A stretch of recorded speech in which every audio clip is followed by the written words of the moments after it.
ಇನ್ನು ನದಿಯ ರಭಸಕ್ಕೆ ತೆಂಗಿನ ಮರಗಳು ನೀರ್ಪಾಲಾಗಿದ್ದಾವೆ. ನೋಡ್ತಾ ಇದ್ದ ಹಾಗೆ ತೆಂಗಿನ ಮರ ನದಿ ಪಾಲಾಗ್ಬಿಟ್ಟಿದೆ.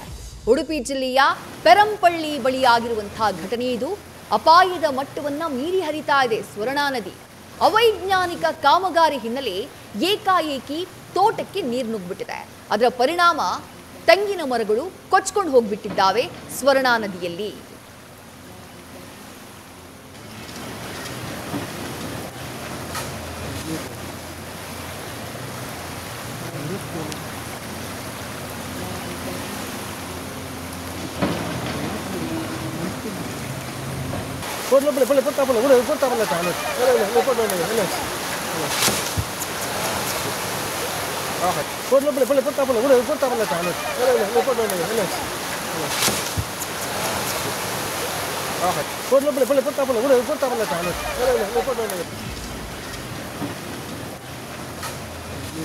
ವರುಣಾರ್ಭಟ ಕರಾವಳಿ ಭಾಗದಲ್ಲಿ ಯಾವ ರೀತಿಯಾಗಿದೆ ಅನ್ನುವುದಕ್ಕೆ ಸಾಕ್ಷಿ ಈ ದೃಶ್ಯ. ನೋಡ್ತಾ ಇದ್ದ ಹಾಗೆ ತೆಂಗಿನ ಮರ ಸ್ವರ್ಣಾ ನದಿಯ ಪಾಲಾಗುತ್ತೆ. ಅಪಾಯದ ಮಟ್ಟವನ್ನ ಮೀರಿ ಹರಿತಾ ಇದೆ ಉಡುಪಿಯಲ್ಲಿ ಸ್ವರ್ಣಾ ನದಿ.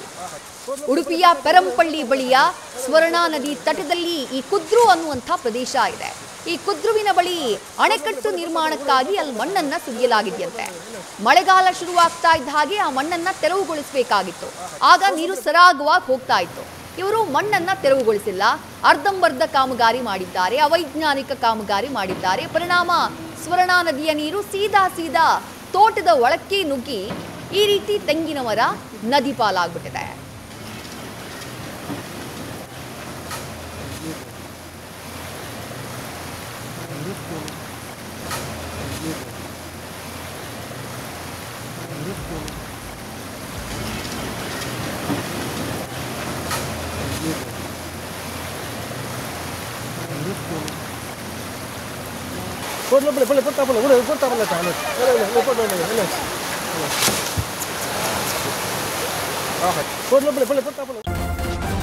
ನ್ಯೂಸ್ ಫಸ್ಟ್ ನಿರ್ಭೀತಿಯಿಂದ ನಿಮ್ಮ ಪರವಾಗಿ.